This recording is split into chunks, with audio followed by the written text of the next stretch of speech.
Olá, boa noite. O aumento da produção de lixo no mundo já é 3 vezes maior do que o índice populacional. Com isso, o alto custo da produção de resíduos sólidos vai além do ambiental. O impacto desse aumento também vai ser financeiro e social. Isso é o que afirma um estudo da ONU que projeta o cenário mundial para os próximos 30 anos. No programa de hoje, vamos ver quais são as alternativas para driblar esse problema social. O Realidade em Pauta está no ar. Não adianta, seja em baixa ou em grande proporção, todos nós compramos e consumimos coisas. O problema começa quando a vida útil desses itens de consumo acaba. A gente compra, descarta e esse lixo fica todo aí, acumulando. O mais importante de tudo é a gente aprender a reutilizar os resíduos.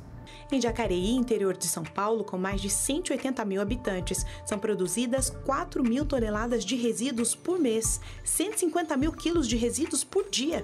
Para dar um destino apropriado a tanto lixo, neste mesmo período são investidos 3,5 milhões de reais. Esta especialista em economia ambiental dá uma dica valiosa. A primeira é o consumo consciente, né? É você consumir aquilo que realmente você precisa e tirar o excesso da sua vida, porque tudo que a gente tira de excesso, você já vai tirar de embalagens, mesmo de comida, né? Às vezes a gente compra tanta comida e acaba jogando fora, né? Não utiliza tudo.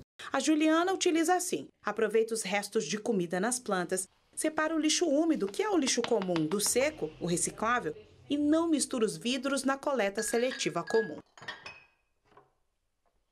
No dia a dia, todo o consumo de frutas, verduras e legumes que não são manipulados, então assim, que eu não cozinhei, que eu não fiz nada disso, eu separo o que sobrar das cascas e tal, e aí eu trago, conforme eu já produzi aquele lixo, eu já trago e coloco no balde da compostagem. E ele fica aí. Por que eu falo que é o que eu não manipulo? Porque o que eu manipulei, por exemplo, se eu refoguei uma couve com um pouco de azeite e alho, isso pode atrair ratos.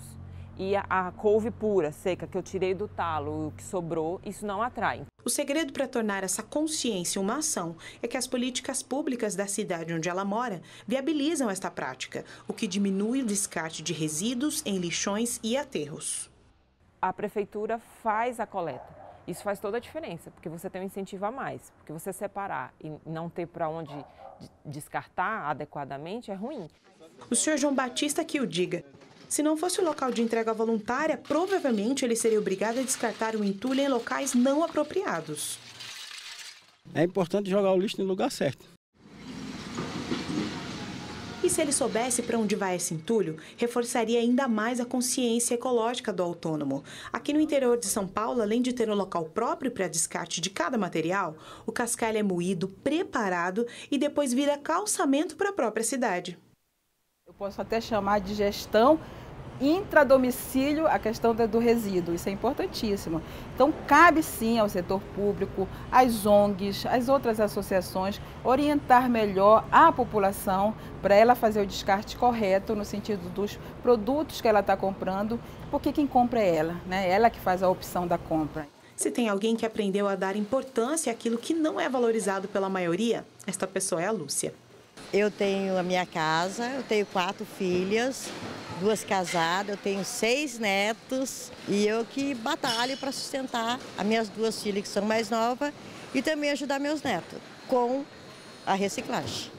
Hoje, presidente desta cooperativa, mas ela já trabalhou como faxineira, diarista, como catadora de lixo nas ruas. Tudo que ela conquistou até aqui é resultado de um trabalho consciente.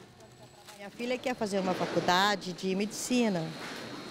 Com certeza, se Deus me der força e bastante trabalho para mim até a época dela e eu tiver com saúde, eu quero pagar essa faculdade dela.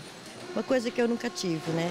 É por essas e outras que a prática sustentável é também uma ação de responsabilidade social. A gente pode falar de uma responsabilidade compartilhada. E o que é uma responsabilidade compartilhada? É desde o consumidor. Então é o consumidor, a área de serviço, de comércio, que faz a prestação, que tem os produtos disponíveis para o consumidor. É o setor público que faz a gestão com relação à coleta e destinação dos resíduos, né? Então, esse é o nome da gestão compartilhada. E a gente só pode fazer uma boa gestão compartilhada se todos os elos dessa cadeia que eu acabei de falar entender efetivamente que resíduo que está sendo gerado e para onde ele vai. Seja com o carro do Batista, a carroça do Sr. José Aparecido ou o caminhão da prefeitura local. O importante é contribuir para que esta corrente sustentável não quebre. Para a gente conversar um pouco mais sobre isso, eu recebo aqui dentro do estúdio o professor Ednilson Viana. Ele é graduado em Ciências Biológicas pela Universidade Estadual Paulista, a Unesp, é mestre em Ciências pelo Instituto de Química de São Carlos e doutor em Saneamento pela Escola de Engenharia da USP de São Carlos. Também possui pós-doutorado pela Universidade Nova Lisboa, em Portugal, e pela Universidade de Wisconsin, nos Estados Unidos. É professor na USP e desenvolve trabalhos em gestão sustentável de resíduos sólidos. Professor Ednilson, muito obrigado pela sua colaboração, por aceitar nosso convite. É um prazer estar aqui. Eu vi que você tinha um sorriso de aprovação enquanto via os personagens dessa nossa matéria inicial. Exato, exato. Na verdade, essa é uma questão muito séria, né? Quando a gente fala em gestão sustentável de resíduos, e não só apenas gestão de resíduos sólidos, a gente tem que pensar no evitar a produção de resíduos, né? Então, eu fiquei satisfeito em olhar que realmente tem toda uma corrente, um movimento nesse sentido, né? E ainda há muitos desafios nesse sentido. A nossa política nacional de resíduos sólidos, ela fala, em primeiro lugar, a gente deve evitar a produção de resíduos. Evitar tem vários meios, né? Várias formas. E a gente pode, inclusive, minimizar essa produção através da reutilização, etc. Então, para evitar essa produção, a gente trabalha com diversos mecanismos e é preciso rever os hábitos, né, da população. Eu acho que se a gente olhar para os nossos hábitos, a gente vai conseguir enxergar uma série de caminhos que a gente pode utilizar e que a gente consiga evitar essa produção de resíduos e se sentir melhor como ser, né, como cidadão, etc. É verdade. Você citou aí a nossa Política Nacional de Resíduos Sólidos. Como é que isso está no Brasil, professor? Bom, porque há vários pontos específicos nessa política e que parece que tem alguns entraves, né? Na verdade, a gente tem alguns desafios, né? Mas a gente está caminhando. Nós temos um dos desafios é implementar a logística reversa dos produtos para aqueles 6 principais produtos, e tem alguns outros que apareceram, medicamentos, embalagem de medicamentos, etc.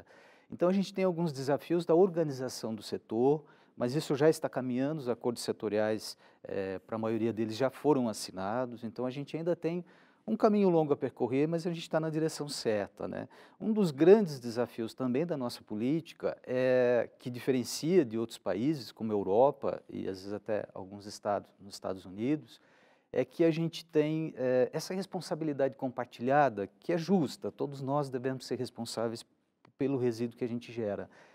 Mas, por um outro lado, ela difere um pouquinho das políticas que são internacionais, que é a responsabilidade estendida do produtor, né? É muito mais fácil você gerir os resíduos, porque ele tem um custo. Falar em gestão de resíduos significa que a gente tem um custo. E quem paga esse custo, né? Então, quando você trabalha com responsabilidade compartilhada, é um pouquinho mais difícil de fazer a gestão desses resíduos, e se ela fosse estendida do produtor, não. O que é a responsabilidade estendida do produtor? A hora que o fabricante, no momento que ele coloca a sua embalagem, o seu produto naquela embalagem no mercado, ele já paga um pequeno valor que vai para um fundo que gere a gestão de resíduos. Então, fica muito mais fácil. Então, se você tem um reciclável, por exemplo, como o vidro, que tem um valor muito baixo, que custa centavos o quilo, e você está longe da indústria recicladora, muitas vezes o vidro vai para o aterro sanitário, porque ele não tem condições, não paga o frete de levar até a indústria recicladora. Então, se tivéssemos um fundo, uma outra estrutura, talvez a gente pudesse ter um recurso que pudesse gerir e favorecer que esse resíduo realmente não fosse parar no aterro sanitário, ou não fosse aterrado, ou no lixão, ou aterro controlado, seja lá qual o método que a gente tiver no município. E isso está em discussão, professor, de implantação Na verdade, a nossa política ela tem uma outra configuração, é da responsabilidade só compartilhada. da Então, a gente está compartilhada. trabalhando dentro desse cenário da responsabilidade compartilhada, Claro. né, que é um cenário interessante, importante, Mas mas como que você ele é mais falou, difícil de implementar. ele limita um pouco. É mais complexo de ser implementado. Claro.